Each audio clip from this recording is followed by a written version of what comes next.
له الله. صدق الله العلي العظيم وبلغنا رسوله النبي الكريم الأمين الرؤوف الرحيم. الصلاة والسلام عليك يا رسول الله وعلى آلك وأصحابك يا حبيب الله.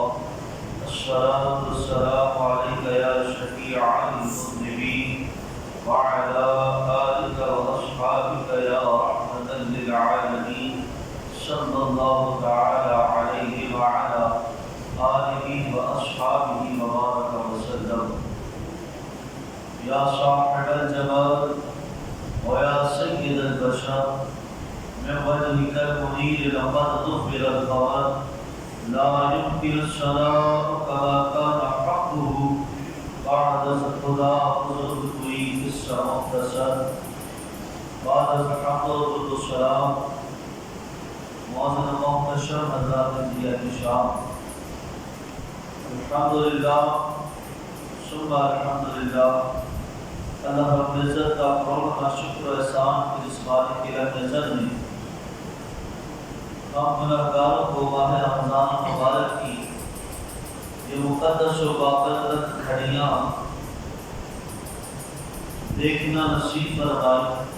رب کائنات کی بارگاہ میں دعا کے خالقیت و سماع ان مقدس و باقرت گھڑیوں کے صدقے رب کائنات ہم سب کی بے حساب بخشش و مغفرت فرمائے. رب کائنات ہم سب کو نار دوزخ سے نجات عطا فرمائے. حضرات ذیت شام، کل میں نے آپ حضرات کے سامنے 4 انبیاء کرام کا ذکر خیر کیا تھا. حضرت ذوالکفل، حضرت یسع، حضرت الیاس اور حضرت یونس علیہ السلام. آج انشاءاللہ العزیز حضرت داؤد علیہ السلام اور حضرت سلیمان علیہ السلام کا ذکر خیر کیا جائے گا.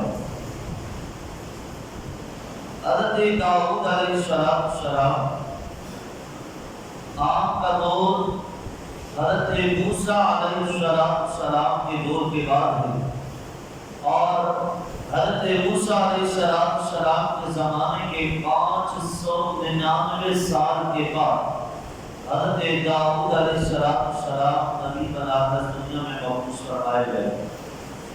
اور بھی بہت سارے اخبار ہیں لیکن جو زیادہ تر صحیح قول ہے وہ یہی قول ہے کہ حضرت موسیٰ علیہ السلام کے زمانے کے 599 سال کے بعد حضرت داؤد علیہ السلام اس دنیا میں مبعوث ہوئے.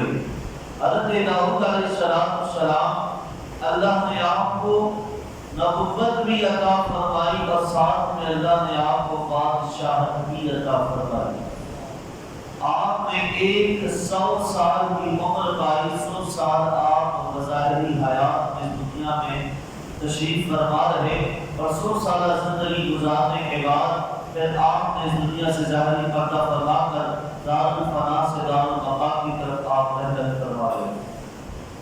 حضرت داؤد علیہ السلام آپ کی یہ عادت کریمہ تھی کہ آپ ایک دن روزہ رکھا کرتے اور دوسرے دن آپ روزہ نہ رکھتے.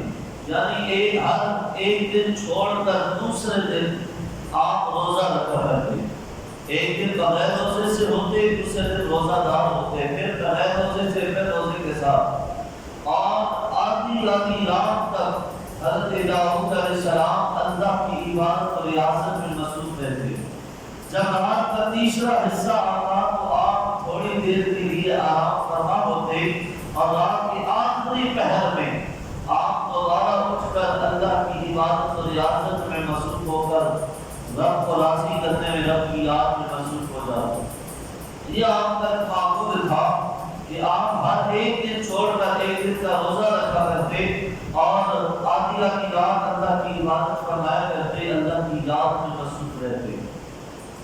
حضرت داؤد علیہ السلام اللہ تبارک و تعالی نے حضرت داؤد علیہ السلام کو بڑی خوبصورت آواز کا مالک بنایا تھا. بہت ہی پیاری اور بڑی خوبصورت آواز اللہ نے حضرت داؤد علیہ السلام کو عطا فرمائے، اور پہاڑ اور پرندے رب کائنات نے حضرت داؤد علیہ السلام کی تابع کرتا ہے، یعنی حضرت داؤد علیہ السلام جب چلا کرتے، بعض روایات کے مطابق پہاڑ بھی آپ کے ساتھ چلا کرتے تھے، اور بعض روایات میں آتا ہے کہ پہاڑ اپنی جگہ پر ہوتے، جب حضرت داؤد علیہ السلام کسی پہاڑ کو کسی جگہ سے منتقل ہو کر دوسری جگہ جانے کا حکم ارشاد فرماتے، جو ہی حضرت داؤد پہاڑ کو منتقل ہونے کا حکم ارشاد فرماتے، وہ پہاڑ اپنی جگہ سے چل کر دوسری جگہ چلا جاتا۔ یہ اللہ تبارک و تعالیٰ نے آپ کو روح و دردنہ بادشاہت و طاقت عطا فرمائی کہ پہاڑ بھی آپ کے حکم کے تابع جس جگہ جس پہاڑ کی منتقلی فرمانا چاہتے، آپ پہاڑ کو حکم دیتے، پہاڑ وہیں منتقل ہو جاتا۔ حضرت داؤد علیہ السلام اللہ تبارک و تعالیٰ نے حضرت داؤد علیہ السلام کو زبور عطا فرمائی۔ 4 آسمانی کتابیں مشہور ہیں، ویسے میں نے آپ کو شروع میں بتایا تھا جب حضرت آدم علیہ السلام حضرت نوح علیہ السلام کا ذکر چل رہا تھا، میں نے بتایا تھا کل آسمانی کتابوں کی تعداد کتنی ہے؟ 104۔ کتنی ہے؟ 104۔ کل آسمانی کتابوں کی تعداد 104 ہے، لیکن جو مشہور کتابیں ہیں وہ 4 ہیں جن کے ہم نام لیتے ہیں تورات، زبور، انجیل اور قرآن مجید۔ باقی جو 100 کتابیں ہیں ان کے باقاعدہ کوئی نام نہیں ہے، بلکہ ان کتابوں کو صحیفے کہا جاتا ہے۔ کیا کہا جاتا ہے؟ صحیفے کہا جاتا ہے۔ حضرت داؤد علیہ السلام پر رب کائنات نے زبور کو نازل فرمایا، اور آپ کی آواز اتنی پیاری اور اتنی میٹھی اور خوبصورت آواز بھی کہ جب آپ زبور کی تلاوت فرمایا کرتے، جب آپ اللہ کا ذکر کیا کرتے، تسبیحات پڑھا کرتے، تو آسمان پر چڑھنے والے پرندے آپ کی آواز کو سن کر پڑھنا بند کر دیتے اور آپ کی بارگاہ میں آ کر زبور کی تلاوت کو سنا کرتے۔ یہاں تک روایات میں آتا ہے کہ جب حضرت داؤد علیہ السلام زبور کی تلاوت فرمایا کرتے، چلتا ہوا پانی بھی رک جایا کرتا تھا، اور پرندے آپ کی بارگاہ میں آ کر آپ کے اتنے قریب ہو جاتے کہ آپ کے ہونٹوں کے قریب، آپ کے منہ کے قریب آ کر زبور کی تلاوت آپ کی زبان سے سنا کرتے۔ اتنی پیاری آواز اللہ تبارک و تعالیٰ نے حضرت داؤد علیہ السلام کو عطا فرمائی کہ چلتا پانی رک جائے، اڑتے ہوئے پرندے اڑنا بند کر کے زبور کی تلاوت سننے کے لیے آپ کی بارگاہ میں آ جائے۔ حضرت داؤد علیہ السلام آپ کو اللہ نے بادشاہت کا مقصد بھی عطا فرمایا تھا۔ آپ کی عادت تھی کہ آپ روزانہ رات کو کوئی ایک حصہ آپ نے مختص کیا ہوگا، رات کا کوئی پہر، کہ آپ اس پہر میں اپنا لباس تبدیل فرماتے اور عام آدمیوں کا لباس پہن کر آپ لوگوں کے درمیان جایا کرتے اور لوگوں سے پوچھا کرتے کہ بتاؤ تمہارا داؤد بادشاہ کیسا؟ اپنے متعلق لوگوں سے رائے لیا کرتے کہ لوگوں کی رائے معلوم ہو کہ وہ بادشاہ وقت کے بارے میں، داؤد علیہ السلام کے بارے میں رائے کیا رکھتے۔ ایک ایک کے پاس جاتے اور اس سے پوچھا کرتے کہ بتاؤ بادشاہ کیسا؟ ہر ایک تعریف کرتا، وقت گزرتا چلا گیا۔ ایک رات اسی طرح آپ اپنا لباس تبدیل فرما کر نکلے تو ایک فرشتہ انسان شکل میں آیا، راستے میں آپ کی اس سے ملاقات ہو گئی۔ آپ نے اس سے پوچھا بتاؤ داؤد بادشاہ کیسا؟ تو فرشتہ جو کہ انسان شکل میں تھا اس نے کہا ویسے تو داؤد بادشاہ بہت ہی اچھا ہے، بڑے کمال کا ہے، لیکن ایک بات ان کے اندر پائی جاتی ہے، اگر وہ بات ختم ہو جائے تو پھر تو ساری خوبیاں اپنے کمال کو پہنچ جائیں۔ حضرت داؤد علیہ السلام نے ارشاد فرمایا بتاؤ کون سی عادت ہے، کون سی بات ہے جو داؤد میں نہیں پائی جانی چاہیے؟ کہا بات یہ ہے کہ داؤد علیہ السلام بادشاہ بھی ہیں، نبی ہونے کے ساتھ ساتھ بادشاہ بھی ہیں، اور وہ قومی خزانے سے اپنے گھر کا گزر بسر کرتے ہیں، قومی خزانے سے پیسہ لے کر اپنے اخراجات، اپنے گھر کے معاملات چلاتے ہیں،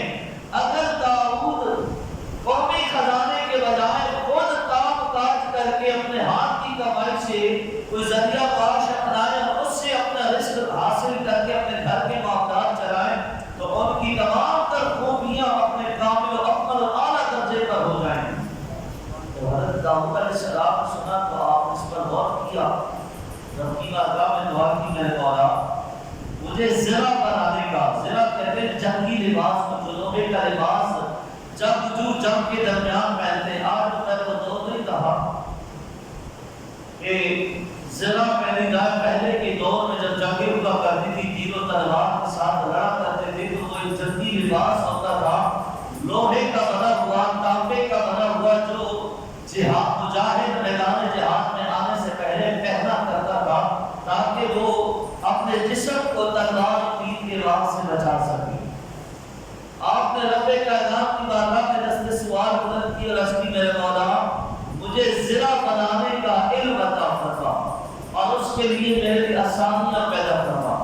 رب کائنات نے آپ کو زرہ بنانے کا علم عطا فرمایا اور آسانی یہ پیدا فرمائی کہ رب نے آپ کے ہاتھ میں اتنی طاقت کر دی کہ جب کوئی لوہا آپ اپنے ہاتھ میں اٹھاتے، لوہا آپ کے ہاتھ میں آتے ہی نکلنا شروع ہو جاتا. وہ لوہا موم بن جاتا. ویسے لوہے کو موڑنے کے لیے، لوہے کو کوئی نئی شکل دینے کے لیے آپ کی بھٹی میں جلایا جاتا ہے، پھر اس کے اوپر ہتھوڑے سے مار لگائی جاتی ہے، ضرب لگائی جاتی ہے. جس زاویے میں آپ اس لوہے کو شکل دینا چاہتے ہیں اسے آپ میں گرم کر کے ہتھوڑے کی ضرب لگا کر اس شکل دی جاتی ہے. لیکن اللہ نے حضرت داؤد کے ہاتھوں میں ہی کمال رکھا تھا کہ جو ہی لوہا آپ کے ہاتھ میں آتا وہ موم کی طرح نرم ہو جاتا اور آپ اپنے ہاتھوں سے موڑ کر جو شکل اسے دینا چاہتے آپ اس شکل سے دے دیا کرتے. اور اس طرح آپ روزانہ ایک زرہ تیار فرمایا کرتے اور آپ کی بنائی ہوئی زرہ کبھی کبھار 1000 درہم میں فروخت ہوتی، کبھی 3000 درہم میں اور کبھی کبھار 6000 درہم میں بھی فروخت ہوا کرتی. آپ نے اپنی زندگی میں 250 زرہیں بنائی، 250، اور ان زروں کو فروخت کر کے آپ اپنے گھر کا گزر بسر چلاتے، اپنے اخراجات پورے کرتے. پھر کبھی آپ نے قومی خزانے سے، بیت المال سے کبھی 1 روپیہ بھی نہیں دیا، بلکہ آپ اپنے مال سے غریبوں اور مسکینوں کی مدد بھی فرمایا کرتے تھے. یہ سچے اور عادل بادشاہ کی نشانی ہوتی ہے. ہمارے جتنے بھی مسلمانوں کے بادشاہ گزرے ہیں، اورنگزیب، عالمگیر، اتنا بڑا نام ہے جنہوں نے دین اسلام کی خدمت کے اندر فتاوی عالمگیریہ 30 جلدوں پر یہ فتوے کی کتاب ہے. بڑے بڑے علماء کو جمع کر کے، اس وقت کے مفتیان کرام کو جمع کر کے یہ فتاوی کی کتاب انہوں نے تحریر کی تھی اور ایک بہت بڑا دینی خدمات کا آپ نے خدمت سے انجام دی. وہ اورنگزیب عالمگیر وقت کا بہت بڑا بادشاہ، لیکن کبھی بھی قومی خزانے سے اپنے گزر بسر کا پیسہ نہ دیا، بلکہ وہ ٹوپیاں بنایا کرتے تھے اور ٹوپی بنا کر فروخت کر کے جو رقم آتی تھی اس سے اپنے گھر کا گزارا چلایا کرتے تھے. آپ مسلمانوں کے بادشاہوں کی تاریخ پڑھیں تو انہوں نے خود بادشاہ ہونے کے باوجود اپنا ذریعہ معاش بنایا ہے اور اپنے اس ذریعہ معاش سے رزق کما کر اپنے گھر کے حالات و معاملات اخراجات چلائے. لیکن آج ہمارے یہاں صدر، وزیر اعظم، وزیر اعلیٰ، گورنر، نہ جانے کتنے عہدے بن گئے، M P, M L A, سارے کے سارے مفتی کی قیادت قومی خزانے سے تنخواہیں لاکھوں کے حساب سے لوٹ رہے ہیں. لاکھوں کی تنخواہیں لینے کے بعد بھی آ کر کہتے ہیں جی ہمارے اتنے لاکھ کے اندر ہمارا گزارا نہیں ہوتا، ہمارے گھر کے اخراجات پورے بھی نہیں ہوتے. حضرت ابوبکر صدیق رضی اللہ تعالیٰ عنہ جب خلیفہ بنے تھے، آپ کا بیت المال سے وظیفہ مقرر کیا گیا. پوچھا گیا کہ کتنا وظیفہ رکھا جائے. حضرت ابوبکر صدیق رضی اللہ تعالیٰ فرمایا مدینے میں ایک مزدور کی جتنی اجرت ہے نا وہی اجرت مجھے بھی دی جائے، اتنا وظیفہ ہوگا. آپ کا وظیفہ مقرر کر دیا گیا. وقت ایسا آیا کہ اس اجرت کے اندر آپ کے گھر کا گزر بسر مشکل ہو گیا. کسی نے پوچھا یا امیر المؤمنین آپ کا گزر بسر مشکل ہو گیا، آپ کیا کریں گے؟ کہا جب میرا گزر بسر اس اجرت کے اندر، اس وظیفے میں مشکل ہو گیا تو میں مدینے کے مزدوروں کی اجرت بڑھا دوں گا. جب مدینے کے مزدوروں کی اجرت بڑھ جائے گی تو جو اجرت ان کی ہوگی وہی اجرت میرے کی ہوگی.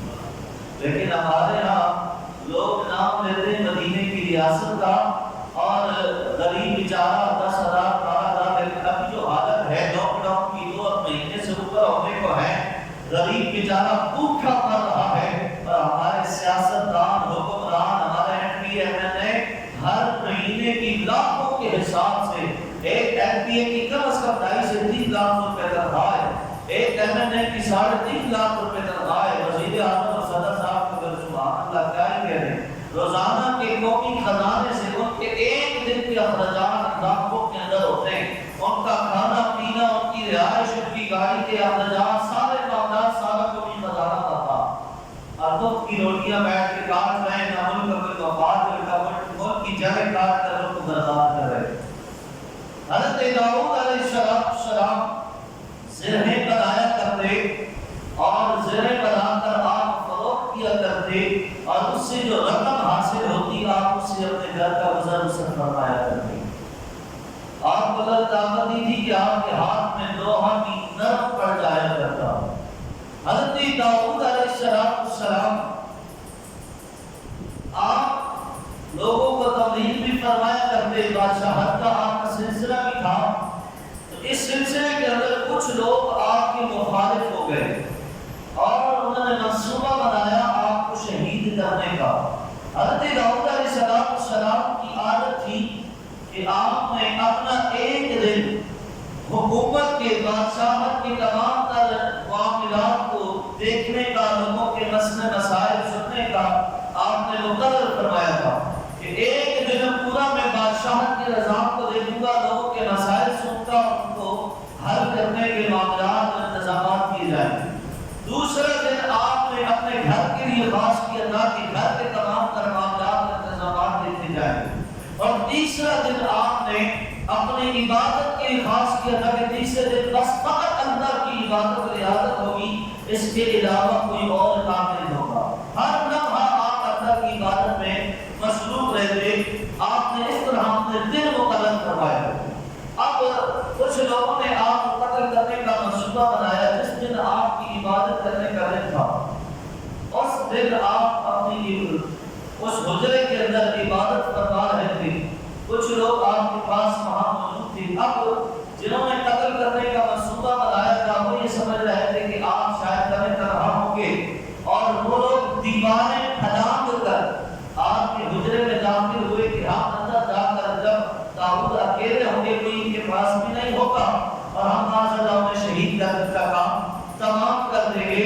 لیکن جب وہ حملہ کرنے کے لیے اندر داخل ہوئے تو حضرت داؤد کے پاس کچھ لوگ موجود تھے جس وجہ سے وہ حملہ کرنے والے اپنے اس ناپاک ارادے کے اندر کامیاب نہ ہو سکے اور آپ کو شہید نہ کر سکے۔ اب جب وہ اندر دیوار پھلانگ کر آ گئے تو حضرت داؤد علیہ السلام نے پہلے دیکھ کر آپ کو گھبرائے کہ یہ دروازے سے بجائے دیوار پھلانگ کر آئے ہیں، وجہ کیا ہے؟ اب وہ لوگ تو آپ کو قتل کرنے کے ارادے سے منصوبے سے آئے تھے۔ حضرت داؤد علیہ السلام سے پوچھا کہ کیوں آئے ہو اس طرح؟ کہا جی آپ کے دروازے بند تھے، بعض مقام کھڑے تھے، ہمیں کی اجازت نہیں دے رہے تھے، مجبوراً ہم دیوار پھلانگ کر آئے ہیں کہ ہمارا ایک مسئلہ ہے، ہم اپنے اس مسئلے کا حل کروانے کے لیے آپ کے پاس آئے ہیں۔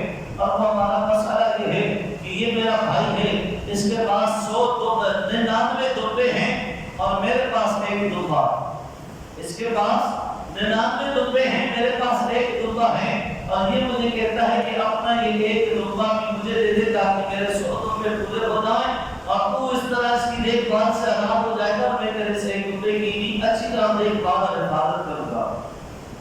تو حضرت داؤد علیہ السلام نے جب سنا تو آپ نے فرمایا کہ یہ شخص بڑا ظالم اور حریص ہے، اگر تمہارا بھائی ہے یہ تو تمہارے پاس ایک دمبا بھی دیکھنا برداشت نہیں کر سکتا، حالانکہ اسے چاہیے تھا کہ تمہارے پاس ایک دمبا اس کے پاس 99 تو یہ اپنی طرف سے 15-20 دمبے تمہیں دے دیتا کہ چلو میرے بھائی کے پاس بھی کچھ دمبے ہو جائیں تاکہ اس کا گزر بھی اچھا ہو جائے، لیکن یہ تو تمہارے پاس ایک دمبا بھی دیکھنا برداشت نہیں کر سکتا۔ جو انہوں نے مسئلہ رکھا آپ نے اس کو بیان کیا، لیکن یہ مسئلہ انہوں نے من گڑت رکھا تھا، در حقیقت ارادہ ان کا آپ کو قتل کرنے کا تھا، لیکن اللہ نے آپ کی حفاظت فرمائی اور وہ آپ کو شہید نہ کر سکے۔ اس کے بعد 100 سالہ زندگی گزار کر حضرت داؤد علیہ السلام اس دار فانی سے آپ نے کچھ فرمایا۔ حضرت داؤد علیہ السلام کے بعد آپ کے رفت جگر حضرت سلیمان علیہ السلام، حضرت سلیمان حضرت داؤد کے بیٹے ہیں۔ حضرت داؤد علیہ السلام کے 19 بیٹے تھے اور حضرت سلیمان سب سے چھوٹے بیٹے۔ اللہ رب العزت نے حضرت داؤد علیہ السلام کے بعد حضرت سلیمان علیہ السلام کو منصب نبوت بھی عطا فرمایا اور منصب بادشاہت بھی عطا فرمائی۔ بادشاہت کا عالم یہ تھا کہ ہوا بھی آپ کے حکم کے تابع، پانی بھی آپ کے حکم کے تابع، جانور بھی حضرت سلیمان کے حکم کے تابع، پرندے بھی حضرت سلیمان کے حکم کے تابع، انسان بھی حضرت سلیمان کے حکم کے تابع اور جنات بھی حضرت سلیمان کے حکم کے تابع۔ اللہ نے ہر مخلوق پر حضرت سلیمان علیہ السلام کو سلطنت و بادشاہت عطا فرمائی۔ آپ کی بادشاہت کا عالم یہ تھا کہ آپ اکثر ہوا میں اڑ کر سفر فرمایا کرتے تھے۔ خاص قسم کی ہوائیں تھیں جنہیں اللہ نے آپ کے تابع فرمایا تھا۔ آپ ہوا کو حکم دیتے کہ وہ ہوا آپ کو اڑاتی اور صبح فجر سے لے کر زوال کے وقت تک آپ اتنا سفر طے کر لیتے جتنے آپ لوگ چل کر یا سواری پر 1 مہینے میں سفر طے کرتے۔ لوگ جتنا سفر 1 مہینے میں طے کرتے تھے، آپ صبح سے لے کر زوال کے وقت تک اپنا سفر طے کروا لیتے۔ اور پھر زوال کے وقت سے مغرب کے وقت بھی 1 مہینے جتنی مسافت آپ طے کروایا کرتے۔ ہمیشہ اکثر اوقات آپ کی سواری آپ ہوا پر فرمایا کرتے اور ہوا میں اڑ کر آپ سفر فرمایا کرتے تھے۔ اکثر آپ کے دربار کے اندر انسان بھی موجود ہوتے، جنات بھی موجود ہوتے، جانور بھی موجود ہوتے اور پرندے بھی موجود ہوتے۔ حضرت سلیمان علیہ السلام کو اللہ نے کمال دیا تھا کہ آپ پرندوں کی بولیاں سمجھتے تھے۔ ہر پرندے کی بولی کو سمجھنے کا علم اللہ نے آپ کو عطا فرمایا تھا اور حضرت سلیمان علیہ السلام ہر پرندے سے اس کی بولی میں آپ گفتگو بھی فرمایا کرتے تھے اور جو پرندہ جس بولی میں آ کر آپ سے گفتگو فرماتا اس کی بولی کو سمجھ جایا کرتے تھے۔ حضرت سلیمان علیہ السلام اللہ نے آپ کو یہ کمال بھی عطا فرمایا کہ اللہ تبارک و تعالیٰ نے آپ کے ہاتھوں میں تانبے کو نرم فرما دیا۔ حضرت داؤد کے ہاتھ میں لوہے کو نرم کر دیا اور حضرت سلیمان کے ہاتھوں میں تانبے کو نرم کر دیا گیا۔ لوگ آپ کے پاس آتے اپنا تانبا لے کر اور انہیں جس طرح کی ذاتی کی شکل چاہیے ہوتی تو حضرت سلیمان سے کہتے آپ اپنے ہاتھوں سے تانبے کو موڑ کر وہ ذاتی کی شکل بنا کر آپ نے دے دیا کرتے۔ حضرت سلیمان علیہ السلام آپ ایک مرتبہ کسی طرح سفر فرما رہے تھے، آپ کی قافلے کے اندر انسان بھی موجود، جنات بھی موجود۔ سفر کرتے ہوئے آپ کا گزر وادی نمل سے ہوا۔ وادی نمل کہتے ہیں چونٹیوں کی وادی سے، جس کا قرآن کے اندر ذکر ہے سورہ نمل کے اندر کہ وہاں چونٹیوں کا بسیرا تھا۔ بڑی کثیر تعداد میں چونٹیاں وہاں موجود تھیں، وہاں آباد تھیں، ان کے بل موجود تھے۔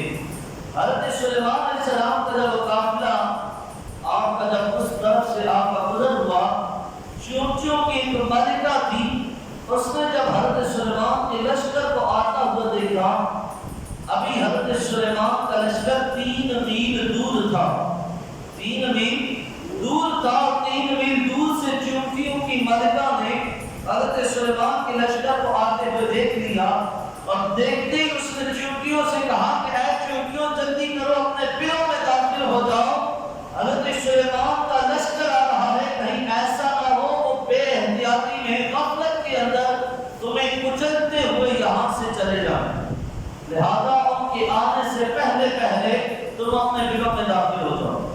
ادھر جب چونٹیوں کی ملکہ نے چونٹیوں سے یہ خطاب کیا، حضرت سلیمان کا لشکر ابھی 3 میل دور تھا، آپ نے 3 میل دور سے چونٹیوں کی ملکہ کی آواز کو سن لیا۔ جب چونٹیوں کی ملکہ کی آواز کو سنا تو آپ مسکرانے لگ گئے۔ میں نے ایک جمعہ مبارک کے خطاب میں بھی یہ واقعہ بیان کیا تھا اور میں نے یہ کہا تھا کہ آج سائنس کی ترقی کا دور ہے، کوئی بندہ چونٹی کو اپنے ہاتھ پر رکھے بلکہ اپنے کان میں رکھ لے. چونٹی بن جاتی ہے. کیا کوئی بندہ چونٹی کی بات سن سکتا ہے؟ چونٹی کی آواز کسی نے آج تک سنی ہے؟ نہیں سنی. لیکن حضرت سلیمان 3 میل دور ہیں اور 3 میل دور سے آپ نے چونٹی کی آواز کو سن لیا. کیوں؟ کیونکہ حضرت سلیمان اللہ کے نبی ہیں. جہاں سے چاہیں اللہ رب العزت انہیں پکارنے والوں کی آواز ان کے کانوں تک ان کی سماعتوں تک پہنچا دیتا.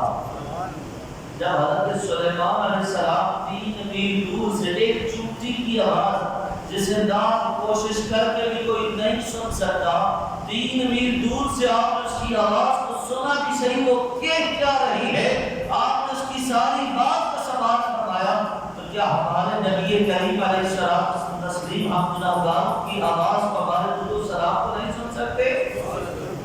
بات یہ سمجھنے کی ہے. حضرت سلیمان نے جب چونٹی کی آواز کو سنا مسکرائے. آپ ان کی وادی کے قریب آئے اور آنے کے بعد آپ نے اس چونٹی کی ملکہ کو اٹھا کر اپنے ہاتھ کے اوپر رکھا، رکھ کر فرمایا اے چونٹی، کیا تو یہ سمجھ رہی تھی کہ ہمارا لشکر تمہیں روکتا ہوا چلا جائے گا؟ کیا تو ہمارے مقام سے واقف نہیں؟ اے چونٹی یہ بتا کہ تو شان والی ہے یا میں شان والا ہوں، کس کا مقام بلند ہے؟ اب چونٹی آپ کے ہاتھ میں، اس نے آپ سے گفتگو کرنا شروع کی اور عرض کی اے اللہ کے نبی، بے شک آپ کا مقام بڑا بلند ہے، آپ منصب نبوت پر فائز ہیں، آپ کے مقام کو کوئی پہنچ نہیں سکتا، آپ کا مقام بڑا عرفہ والا ہے. لیکن اے اللہ کے نبی اس وقت میری شان بھی میرا مقام بھی کوئی کم نہیں ہے. کہا وہ کیسے؟ کہا اے اللہ کے نبی، ہاتھ آپ کا نیچے ہے اور میں آپ کے ہاتھ کے اوپر ہوں. آپ کے ہاتھ کے اوپر آنے کی وجہ سے اس وقت میرا مقام بھی بڑا بلند ہو چکا. اللہ اکبر کبیرہ. چونٹی کی آپ نے گفتگو فرمائی. اس کے بعد آپ کا وہاں سے گزر ہو گیا. آپ کے لشکر کے اندر ایک ہدہد تھا، بڑا خوبصورت پرندہ ہے، سر پر اس کے تاج ہوتے ہیں. کبھی کسی نے دیکھا ہو تو اس کے سر پر ایک قدرتی تاج بنا ہوا ہے، بڑا ہی پیارا اور خوبصورت گولڈن رنگ کا، اور بیچ میں کچھ سیاہی مائل اس کا کلر ہوتا ہے، بڑا ہی پیارا اور خوبصورت. تو ہدہد آپ کے لشکر میں ہوتا، تمام پرندوں کا سردار تھا. حضرت سلیمان علیہ السلام کے لشکر کو جب پانی کی ضرورت پیش آتی نا، ہدہد کو اللہ نے نظر میں اتنا کمال عطا فرمایا تھا کہ وہ زمین کے اندر پانی کو دیکھ لیتا. جس زمین میں پانی ہوتا ہدہد کو نظر آ جاتا اور وہ اس جگہ جا کر اپنی چونچ مارتا. جب چونچ مارتا تو اس کا مطلب یہ ہوتا کہ اس زمین کے نیچے پانی موجود ہے. اور پھر جنات حضرت سلیمان کے حکم سے اس زمین کو کھود کر وہاں سے پانی نکالتے اور اپنے کافر اور لشکر کو پانی سے سیراب کیا کرتے. ایک دن حضرت سلیمان علیہ السلام کی کافلے کا یہ ہدہد اچانک آپ کی اجازت کے بغیر کہیں چلا گیا. آپ کے دربار کا ہر پرندہ، ہر جانور، ہر انسان، ہر جن آپ کی اجازت کے بغیر کبھی بھی کہیں نہیں جاتا. ہدہد بغیر اجازت چلا گیا. جب آپ کی عادت تھی کہ آپ اکثر اپنے لشکر کو نظر دوڑایا کرتے اور ایک ایک کے بارے میں معلومات حاصل کرتے کہ وہ لشکر میں موجود ہے کہ نہیں ہے، تو کس حال میں، کس کیفیت میں، رعایت کی خبر گیری رکھا کرتے. جب پرندوں کے اندر آپ نے معلومات کی سارے پرندے پورے ہیں لیکن ہدہد موجود نہیں، آپ بڑے ناراض ہوئے، بغیر اجازت کہاں چلا گیا. جب ہدہد واپس آیا، آپ کے روب و دبدبے کو جانتا تھا، ناراضگی کو جانتا تھا. اب ہدہد جب آیا تو اس نے اپنے دم کو زمین پر بچھایا، اپنے دم کو کھول کر زمین پر گھسیٹتے ہوئے، عاجزی کا اظہار کرتے ہوئے حضرت سلیمان کی بارگاہ میں آیا. حضرت سلیمان نے اس کی گردن سے اسے پکڑا اور ناراضگی کا اظہار فرمایا. تو ہدہد نے آگے سے جواب دیا کہ اللہ کے نبی مہربانی فرمایا کرتے ہیں، رحم فرمایا کرتے ہیں. اور اے سلیمان، کیا مرنے کے بعد آپ نے اللہ کی بارگاہ میں حاضر نہیں ہونا؟ جب حضرت نے یہ کہا تو حضرت سلیمان راضی ہوئی. حضرت سلیمان نے اسے چھوڑ دیا. پوچھا کیوں دیر سے آئے ہو, کہاں گئے تھے؟ کہا میں اڑتے اڑتے ملک سبا چلا گیا تھا اور ملک سبا کے اندر میں نے دیکھا کہ وہاں ایک ملکہ ہے جس کا نام ہے بلقیس. وہ ملکہ بلقیس وہاں کی ملکہ ہے اور میں نے اس کے سارے حالات و معاملات دیکھے ہیں اور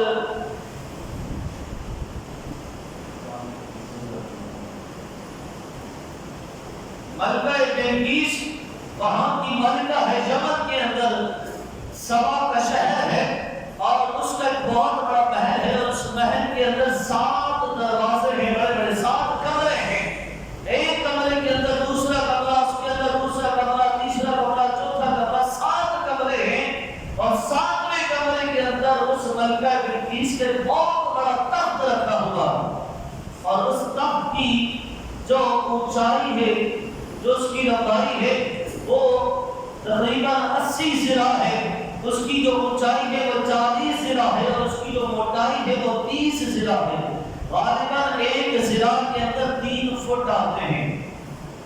80 ذراع وہ لمبا ہے یعنی 240 فٹ لمبا تھا, 40 فٹ اونچا ہے یعنی 120 فٹ اونچا اور 90 فٹ موٹا. اتنا بڑا تخت اور وہ پورا تخت سونے اور چاندی کا بنا ہوا اور اس میں ہیرے اور جواہرات لگے ہوئے اور اس پورے محل میں بے شمار محافظ ہیں جو اس تخت کے نگہبان ہیں. یہ خبر وہ لے کر آیا. جب حضرت سلیمان علیہ السلام نے جب اس کی بات سنی تو آپ نے ملکہ بلقیس کے نام تخت لکھا. ملکہ بلقیس کو اس وقت کافرہ تھی اور کافروں کی وہ ملکہ تھی. آپ نے اس کے نام خط لکھا بسم اللہ الرحمن الرحیم. میں تمہیں اللہ کی وحدانیت کے کا اقرار کرنے کی دعوت دیتا ہوں اور مجھ پر ایمان لے کر میری اطاعت کرو اور اللہ کو اپنا معبود برحق سمجھ کر اس پر ایمان لاؤ. بندگی فقط اللہ کی کرو, کیونکہ ملکہ بلقیس اور ملکہ بلقیس کی قوم یہ سورج کی پوجا کیا کرتے تھے اور بعض لوگ ان میں آگ کی پوجا کیا کرتے تھے, یعنی آتش پرست تھے اور بعض لوگ سورج پرست تھے. آپ نے ایمان لانے کی دعوت اور اپنے کتاب گزاری کی آپ نے اس میں حکم کی تعمیر آپ نے خط میں لکھی اور ہدہد کو وہ خط دیا کہ جاؤ ملکہ بلقیس کو خط دے کر. ہدہد اڑا اور یمن ملک سبا میں پہنچا. جا کر ملکہ بلقیس پر کی جوڑی میں اس نے وہ خط ڈالا.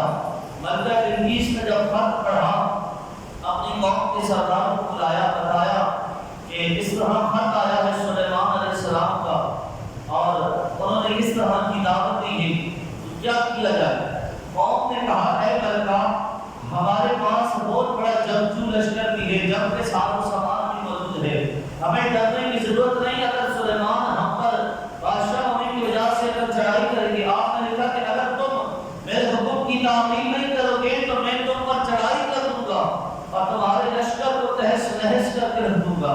قوم کے سردار نے کہا اگر وہ ہم پر چڑھائی کرنے لگیں گے تو ہمارے پاس بھی جنگ کا ساز و سامان موجود ہے, ہم بھی جنگ کرنے کی تیاری رکھتے ہیں, ہم ان کے ساتھ مقابلہ کریں گے. ملکہ بلقیس نے کہا وہ صرف بادشاہ نہیں ساتھ میں نبی بھی ہیں, ہم ان کا مقابلہ نہیں کر سکتے, لیکن آیا وہ سچے نبی ہیں کہ نہیں اس کو ہم نے آزمانا.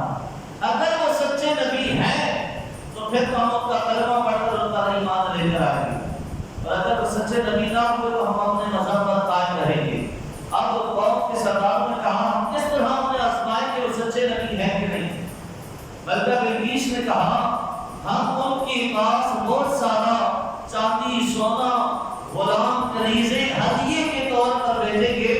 اگر تو وہ صرف بادشاہ ہیں نبی نہیں ہیں تو وہ کیونکہ بادشاہوں کی فطرت ہوتی ہے کہ وہ مال و دولت کو دیکھ کر خوش ہو جاتے ہیں, مال و دولت قبول کر کے لوگوں پر کے ساتھ رحم دلی کا معاملہ کر کے ان کے ساتھ جھوٹ کا معاملہ کر لیتے ہیں, راضی ہو جاتے ہیں, آپس میں صلح کا معاملہ کر لیتے ہیں, لین دین کا معاملہ ہو جاتا. لیکن انبیاء کرام کبھی بھی ہدیے قبول نہیں فرماتے, تحفے قبول فرمایا کرتے. اب ملکہ بلقیس نے بہت سارے غلام کنیزے سونا چاندی بطور ہدیہ بھیجا, مال بھیجا کہ پتہ چل جائے گا اگر وہ اللہ کے نبی ہوئے تو وہ اس کو قبول نہیں کریں گے، اگر وہ نبی نہ ہوئے فقط بادشاہ ہوئے تو وہ رسالہ پال رکھ لیں گے، جب وہ پال رکھ لیں گے خوش ہو جائیں گے تو ہمارے لشکر پر چڑھائی نہیں کریں گے، ہم سے جنگ نہیں کریں گے، بس ہم بھی ان کے لشکر کی چڑھائی سے واپس ہو جائیں گے۔ ملکہ بلقیس نے بہت سارا سونا چاندی غلام کنیزیں حضرت سلیمان کی طرف بھیجے اور قاصد بھی بھیجا۔ جب وہ سارا ایک سفر طے کر کے حضرت سلیمان کے پاس آئے اور ملکہ بلقیس کا پیغام دیا، حضرت سلیمان علیہ السلام نے فرمایا ہم ان ہدیوں کو قبول نہیں کرتے، بلکہ میں نے تمہیں ایمان کی دعوت پیش کی ہے، تم یہ سمجھو کہ مال و دولت دے کر تم ایمان کی دولت سے اپنے آپ کو بچاؤ گے اور مجھے اپنے آپ پر اللہ کا پیغام دینے سے روک لو گے، تو یہ کسی صورت نہیں ہونے والا۔ یہ سارا مال، یہ ساری کنیزیں، سارا غلام واپس لے جاؤ اور ملکہ بلقیس کو جا کر میرا پیغام دو کہ میں نے تمہیں اللہ کی وحدانیت کا پیغام دیا ہے، اپنی نبوت کے اقرار کا پیغام دیا ہے، دعوت پیش کی ہے، میری اطاعت کر کے اللہ کی وحدانیت کا اقرار کرو ورنہ میں اپنے لشکر کے ساتھ اوپر چڑھائی کرنے والا ہوں۔ قاصد واپس گیا، ایک سفر طویل سفر ہے، طے کیا، طے کر کے جب پھر یمن پہنچا، حضرت سلیمان شام میں موجود ہے، وہ یمن میں ہے۔ اب جب سفر طے کر کے قاصد پہنچا، جا کر خبر دی، ملکہ بلقیس نے کہا کہ واقعی اللہ کے نبی ہیں، چلو اور جا کر ہم حضرت سلیمان کا کلمہ پڑھتے ہیں اور ان پر ایمان لے کر ہم اپنی امت میں شامل ہوتے ہیں۔ ادھر ملکہ بلقیس اپنے پورے لشکر کے ساتھ یمن سے روانہ ہوتی ہے۔ ملکہ بلقیس کا تخت اس کے محل کے 7ویں کمرے میں بند ہے اور ہر کمرے کے دروازے پر بڑا تالا بھی لگا ہوا اور وہ حافظ بھی کھڑے ہوئے۔ ادھر ہدہد نے آ کر خبر پہنچا دی اللہ کے نبی ملکہ بلقیس یمن سے آپ کی بارگاہ میں آنے کے لیے روانہ ہو چکی ہے۔ حضرت سلیمان کا دربار لگا ہوا، آپ نے جب سنا بلقیس کے تخت کی آپ کو خبر تو تھی، آپ نے فرمایا ہے میرے درباریوں تم میں کوئی ایسا شخص ہے جو بلقیس کے آنے سے پہلے اس کا تخت میرے پاس لے کر آیا۔ آپ کی بارگاہ میں ایک جن تھا جو سب سے بڑا دیو تھا، سب سے بڑا جن کھڑا ہوا، کہا ہے سلیمان کی کام میں سارا جان دوں گا۔ آپ نے فرمایا کتنی دیر میں لائے گا؟ حضرت سلیمان کا جو دربار لگتا تھا وہ فجر کے بعد سے لے کر سورج طلوع ہونے کے بعد سے لے کر زوال کے وقت تک، سورج طلوع ہونے سے زوال کے وقت تک آپ کا دربار سجا کرتا تھا۔ اس جن نے کہا کہ آپ کا دربار ختم ہونے سے پہلے تک، یعنی زوال کے وقت تک میں ملکہ بلقیس کا تخت لے کر آپ کی بارگاہ میں آ جاؤں گا۔ حضرت سلیمان علیہ السلام نے کہا نہیں، مجھے اس سے بھی پہلے چاہیے، کوئی ہے جو اس سے بھی پہلے لے کر آئے؟ تو حضرت سلیمان علیہ السلام کی امت میں ایک اللہ کے ولی بھی تھے جن کا نام تھا آصف بن برخیہ۔ آصف بن برخیہ کھڑے ہوئے اور عرض کرنے لگے اے اللہ کے نبی اگر آپ کی اجازت ہو تو یہ کام میں سارا انجام دو۔ کہا آصف کتنی دیر کے اندر آپ لوگ اولیاء کی کرامت کا، اولیاء کی طاقت کا انکار کرتے ہیں۔ حضرت سلیمان علیہ السلام کی امت کے ولی کی طاقت دیکھیے گا، اور یہ بات بھی یاد رکھیں جس طرح حضور تمام انبیاء سے افضل ہیں، اسی طرح حضور کی امت پچھلی تمام امتوں سے افضل ہے۔ پچھلی امتوں میں جو اولیاء گزرے ہیں، حضور کی امت کے اولیاء پچھلی امت کے اولیاء سے افضل ہیں۔ اللہ نے ان پر خاص عنایت فرمائی۔ آصف بن برخیہ نے عرض کی اللہ کے نبی اجازت ہو تو یہ کام میں انجام دوں۔ سلیمان علیہ السلام نے فرمایا آصف بتاؤ کتنی دیر میں لاؤ گے؟ آصف بن برخیہ نے عرض کی حضرت پلک جھپکنے کی دیر میں، آپ پلک جھپکے تخت بلقیس آپ کی بارگاہ میں موجود ہوگا۔ حضرت سلیمان شام کی سرزمین پر ہیں، ملکہ بلقیس کا تخت یمن میں، راستے میں کئی دنوں کی مسافت ہے، بڑا طویل سفر ہے، اور پھر وہ تخت اتنا بھاری اور وزنی ہے کہ سینکڑوں لوگ مل کر اس تخت کو اٹھا نہیں سکتے، اور 7 کمروں کے اندر وہ تخت بند پڑا ہوا ہے، ہر دروازے کو تالا لگا ہوا ہے، تو حافظ کھڑے ہیں۔ آصف بن برخیہ نے عرض کی اللہ کے نبی آنکھ پلک جھپکنے کی دیر میں تخت بلقیس آپ کی بارگاہ میں پیش کروں گا۔ ادھر حضرت سلیمان نے جو ہی پلک بالا میں موجود ہے۔ آپ حیران ہوئے، کہا اے آصف یہ سب کیسے؟ عرض کی اے اللہ کی نبی ہاذا من فضل ربی، یہ سب میرے رب کا مقدر فضل ہے، یہ رب کا فضل ہے، کمال میرا کوئی نہیں، یہ اللہ کا فضل ہے جس نے یہ طاقت عطا فرمائی۔ اللہ اکبر۔ ایک انگریز تھا، انگلینڈ کا رہنے والا، دین اسلام پر اس نے تحقیق کرنا شروع کی، پڑھنا شروع کیا، اسٹڈی شروع کی، پڑھتے پڑھتے پڑھتے جب حضرت سلیمان کا یہ واقعہ اس نے پڑھا نا تحت الحدیث والا، قرآن کے اندر پورا واقعہ رب نے بیان فرمایا کہ آصف بن برقیہ پلک جھپکنے کی دیر میں یمن سے شام میں ملکہ بلقیس کا تنو منو غزلی تخت پلک جھپکنے کی دیر میں پیش کر دیا۔ وہ بڑا حیران تھا کہ یار سلیمان شام کے اندر ملکہ بلقیس کا تخت یمن میں تنو منو غزلی وہ تخت تھا، 7 کمروں کے اندر بند تھا، تالے لگے ہوئے، وہ حافظ کھڑے ہیں، پلک جھپکنے کی دیر میں وہ تخت یمن سے شام میں سلیمان کی بارگاہ میں پہنچا کیسے؟ بڑا حیران تھا، اس کا جواب تلاش کر رہا تھا، تلاش کرتے کرتے کسی نے بتایا کہ ہند کی زمین پر چلے جاؤ، اس وقت ابھی پاکستان آزاد نہیں ہوا تھا، کسی نے کہا کہ ہند کی زمین پر چلے جاؤ، مسلمانوں کی تعداد زیادہ ہے، ان کے علماء کی تعداد زیادہ ہے، بڑے علماء بھی ہیں، ادھر چلے جاؤ، وہ تمہیں اس سوال کا جواب دے دیں گے۔ اس نے سفر طے کیا، جہاں آیا، جب یہاں آیا نا تو یہ بورے بسترے والوں کے ہاتھ چڑھ گیا۔ میں تو کہتا ہوں ایمان کے ڈاکو اور 2 ٹانگ کے جانور، ہمارے ساتھ سب بتایا کرتے تھے ایک تو 4 ٹانگ کا جانور ہوتا ہے، یہ 2 ٹانگ کے جانور ہے، سمجھ تو آپ گئے ہوں گے نا۔ یہ لاہور کے بالکل پاس ہی ان کا جگہ بڑا مرکز ہے، بہت بڑا، ان کے ہاتھے چڑھ گیا۔ اب نام نہیں لیتا، پھر پتا میرے اوپر میں باتیں کو امام صاحب جو ہے نا فتنہ پھیلاتے ہیں، تو امام صاحب جو ہے نا ہمارے اوپر ہمارے خلاف باتیں کر کے لوگوں میں فتنہ پھیلاتے ہیں، بات یہی کہ سچ ہمیشہ کرنا ہوتا ہے۔ ادھر آیا بیچارہ چڑھ گیا ان لوگوں کے ہاتھے۔ اب یہ لوگ اولیاء کو مانتے نہیں، نہ اولیاء کی کرامات کو مانتے ہیں۔ اس نے کہا یار میرا یہ سوال ہے کہ جواب، اب یہ لوگ کبھی ادھر کی مانیں کبھی ادھر کی مانیں، اس کو بہلانے کی کوشش کریں، لیکن اس نے کہا نہیں نہیں، جو جواب مجھے چاہیے میری تسلی نہیں ہو رہی، تسلی کرواؤ۔ میرے یہ دماغ میں اٹک گیا کہ ملکہ بلقیس کا تخت آیا کیسے پلک جھپکنے کی دیر میں۔ ایک دن یہ لوگ اپنی گاڑی میں اس انگریز کو ساتھ لے کر لاہور آئے، لاہور تک آئے نا تو لاہور میں آتے ہوئے داتا بچے بخش علی ہجویری رحمۃ اللہ علیہ کی مزار کی قریب سے ان کا گزر ہوا۔ جب گزر ہوا انگریز نے دیکھا تو انگریز نے کہا رکو رکو مجھے بتاؤ یہ کیا ہے؟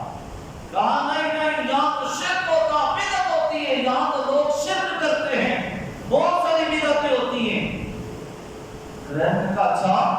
انگریز نے کہا نہیں نہیں، یہاں شرک نہیں ہوتا، کیونکہ میں خود مشرک رہا ہوں، میں نے شرک کی ہے، میں نے وہ اللہ کے سوا دوسروں کی پوجا کی ہے، عبادتیں کی ہے، اللہ کے ساتھ معبود شریک ٹھہرائے ہیں۔ مشرک کے اندر سے تو بدبو آیا کرتی ہے، شرک کی ایک بدبو ہوتی ہے، لیکن یہاں سے مجھے خوشبو آ رہی ہے، یہاں شرک نہیں، یہاں معاملہ کچھ اور ہے، گاڑی روک کر مجھے اندر جانے دو۔ سارے بڑے پریشان ہو گئے، یہ اندر چلا گیا تو کام کر رہا ہوتا، اکیلے جانے نہیں دینا، ساتھ لگ گئے۔ اب داتا صاحب کی مزار میں جب اندر داخل ہونے لگے نا تو اب کوئی نیاز بات نہ بتا دے، کوئی یہ بدعت کر رہے ہیں، کیا نبی نے کیا، کیا صحابہ نے کیا؟ اندر آئے تو کوئی مزاجی پہ کھڑے ہو کے فاتحہ پڑھ رہا، کوئی کیا کر رہا، دیکھو یہ شرک ہو رہا، یہ بدعت ہو رہی، یہ ایسے ہو رہا، یہ ویسے ہو رہا۔ اب داتا صاحب کی مزار کے ہاتھے میں جب صحن میں پہنچا نا، اب موجودہ نقشہ کافی ترتیب ہو چکا ہے، اس وقت اتنا نقشہ اس طرح نہیں تھا جو موجودہ۔ داتا صاحب کے ہاتھے کے صحن میں جب یہ آیا نا، اب 2 لوگ اس کو برگلا رہے تھے کہ دیکھو یہ شرک ہے، یہ بدعت ہے، یہ دیکھو یہ غلط کام، یہ شریعت کے خلاف، یہ شریعت کے خلاف۔ اچھا یہ اپنی لگن میں اوپر چڑھتا رہا، جو ہی میں صحن کے اندر پہنچا نا، اچانک نورانی چہرے والے بزرگ کے سامنے آ گئے، نورانی چہرے والے بزرگ سامنے آئے اور آ کر دیکھا، کہا مہمان ہو؟ کہا جی ہاں مہمان ہیں۔ کہا یہ بتاؤ ٹھنڈا پیو گے کہ گرم پیو گے؟ ٹھنڈا دو گے یا گرم دو گے؟ اب وہ انگریز جو تھا برطانیہ کا رہنے والا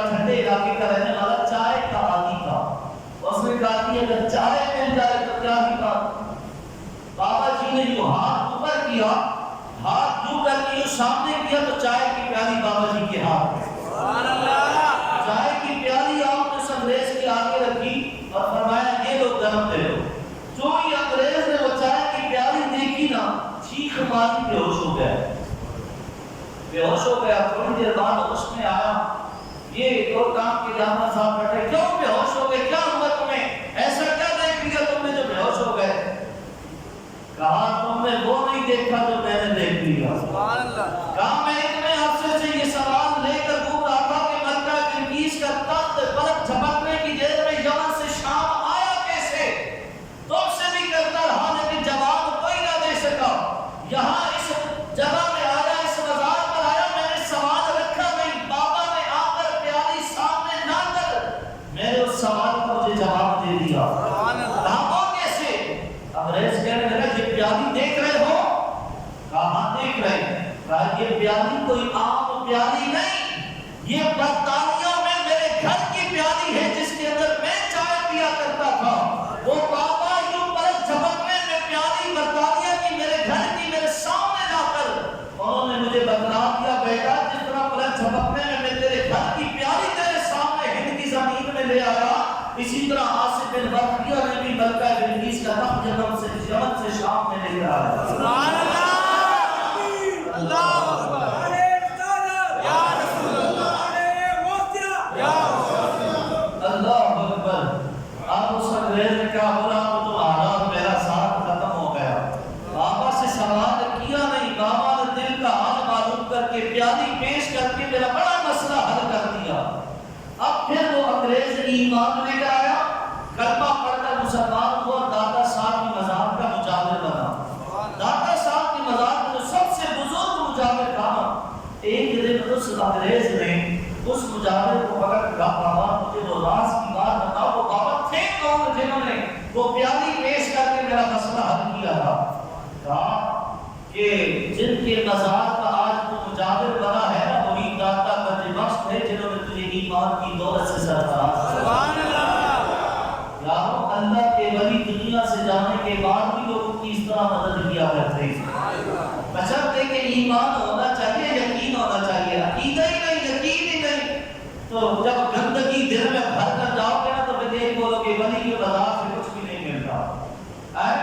جن کے دل پاک و صاف ہے نا ان سے پوچھو کہ ولی کے بازار میں کیا ملتا ہے۔ الحمدللہ مجھے فقیر کو کئی مرتبہ داتا صاحب کے مزار کی حاضری ہوئی، ابھی اس بار جنوری کے مہینے میں بھی حاضری ہوئی، اور میں اسپیشل اس انگریز کی جو مسلمان ہوا اس کی قبر بھی داتا صاحب کی مزار کے ہاتھ میں نیچے کے حصے میں آج اس کی قبر موجود ہے۔ اس کا نام ہے فاروق احمد رینارڈ، اسلامی نام، مسلمان ہونے کے بعد اس کا نام تھا فاروق احمد۔ اس کی قبر آج بھی داتا صاحب کی مزار کے ہاتھ میں نیچے کی طرف لنگر خانے کے پاس اندر چھوٹی سی گلی ہے، اور اس گلی کے اندر شیشے کا ایک کمرہ ہے، اور شیشے کے کمرے میں اس کی قبر موجود ہے، اور الحمدللہ فقیر نے اس کی قبر کی زیارت بھی کی ہے۔ یارو اللہ کے ولی جب کسی کی مدد کرنا چاہے نا تو اللہ کی ادا سے اس کی مدد نہیں کرتے۔ اب ملکہ بلقیس کا تخت پلک جھپکنے میں آ گیا، حضرت سلیمان علیہ السلام نے جنوں کو حکم دیا کہ اس تخت کے اندر کچھ تبدیلیاں کر دو، کچھ نئے ہیرے جواہرات لگا کر کچھ اس کے نقوش، کچھ ڈیزائن اس کا تبدیل کر دو، تاکہ ہم ملکہ بلقیس کو آزما سکیں آیا وہ اپنے تخت کو پہچان سکتی ہے کہ نہیں۔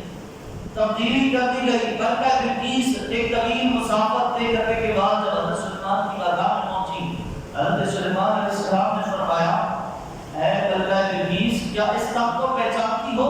کیا تمہارا تخت اسے ایسے ہی ہے جیسے یہ تخت ہے؟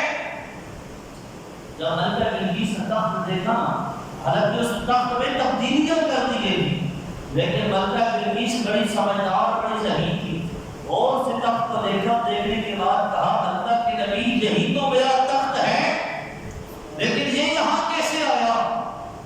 آپ نے بتایا کہ یہ میرا معجزہ ہے جو تمہارے آنے سے پہلے میں نے تمہیں دکھا دیا۔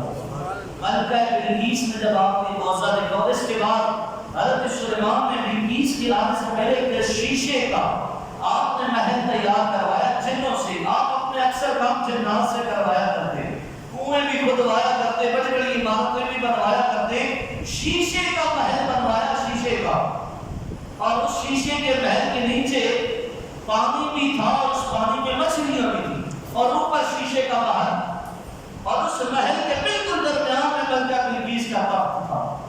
حضرت سلیمان علیہ السلام فرمایا ہے بلقیس اور اس محل میں آؤ، پر بیٹھے ہو. ملکہ بلقیس جب آئی نا تو شیشہ اتنا چمکدار تھا اور ایسا تھا جیسے پانی ہو. ملکہ بلقیس سمجھی کہ شاید یہ پانی ہے کیونکہ نیچے مچھلیاں بھی تیرتی ہوئی نظر آ رہی تھی. تو ملکہ بلقیس نے اپنا جو لباس تھا اسے تھوڑا سا اوپر کر دیا کہ شاید پانی ہے اور پانی سمجھ کر لباس اوپر کر کے اندر داخل ہونے لگی. تو حضرت سلیمان علیہ السلام نے فرمایا گھبرانے کی ضرورت نہیں، پانی نہیں یہ شیشے کا محل ہے. جب اس ملکہ بلقیس نے سب دیکھا اور حیران ہوئی، پھر آپ نے حضرت سلیمان کا کلمہ پڑھ کر اپنے پورے لشکر کے ساتھ آپ پر ایمان لے کر آئے اور آپ کی امت اور آپ کی غلامی کے اندر شامل ہوئی. حضرت سلیمان علیہ السلام اللہ نے بڑے کمالات عطا فرمائے تھے اور پھر آپ اپنی حیات طیبہ گزارتے ہوئے 59 سال کی زندگی آپ نے گزاری. ایک کم 59 برس کی زندگی. حضرت داؤد نے 100 سال اور حضرت سلیمان نے 59 برس کی زندگی گزاری اور 59 برس کی زندگی گزارنے کے بعد آپ اس دار فانی سے رخصت ہوئے. جب آپ کی وقت وصال قریب آیا نا تو آپ اللہ کا ذکر کر رہے تھے اور اس انداز میں کر رہے تھے کہ آپ کھڑے تھے اور ایک لاٹھی کے سہارے میں آپ کھڑے اور لاٹھی کا سہارا آپ نے کھاڑی کے نیچے ٹھوڑی کے نیچے دیا ہوا اور اس لاٹھی کے سہارے آپ کھڑے ہو کر آپ ذکر کر رہے تھے کہ ذکر کرتے کرتے آپ کی روح قبض ہو گئی. جنات کو آپ نے ڈیوٹی پہ لگایا تھا، کوئی یا کنویں کھودنے کی یا عمارت بنانے کی کوئی ڈیوٹی ان کی لگائی تھی. جنات حضرت سلیمان سے بڑا ڈرتے تھے. آج بھی کہتے ہیں کہ اگر کسی کے اندر جن آ جائے نا تو اس کے کان میں حضرت سلیمان کا اگر نام دے دیا جائے جن ڈر کے بھاگ جائے گا. اتنا روب تھا حضرت سلیمان کا. اب آپ کی روح قبض ہو گئی. اللہ کی حکمت اسی میں تھی کہ آپ کا جسم زمین پر نہیں آیا بلکہ آپ اسی لکڑی کے سہارے کھڑے رہے. آنکھیں آپ کی کھلی تھی. جنات کام کر رہے تھے، وہ مڑ مڑ کر آپ کو دیکھتے، آپ کی آنکھیں کھلی، آپ دیکھ رہے. جنات اپنے کام میں مصروف رہے. کرتے کرتے پورا 1 سال گزر گیا. 1 سال دنیا سے آپ کو پردہ کیے 1 سال گزر گیا لیکن آپ اسی حالت میں کھڑے ہیں. نہ آپ کے چہرے کا رنگ تبدیل ہوا، نہ آپ کے جسم کو کوئی نقصان ہوا، نہ آپ کا لباس خراب ہوا، بلکہ اسی طرح آپ کا چہرہ بھی تر و تازہ تھا. آپ کے جسم سے خوشبوئیں ویسے آ رہی تھی اور آپ کا لباس ویسے ہی پاک و صاف و تر و تازہ اور آپ ویسے کھڑے رہے جیسے کوئی زندہ انسان کھڑا ہو. 1 سال کے بعد فرشتہ جنات نے اپنی ڈیوٹی گھر کے بارے کام پورے کرتے رہے. جب سارا کام ہو گیا، جو ڈیوٹی لگائی تھی وہ ڈیوٹی پوری ہو گئی. اللہ نے دیمک کو حکم دیا کہ اس لکڑی کو، اس لاٹھی کو کھانا شروع کرے.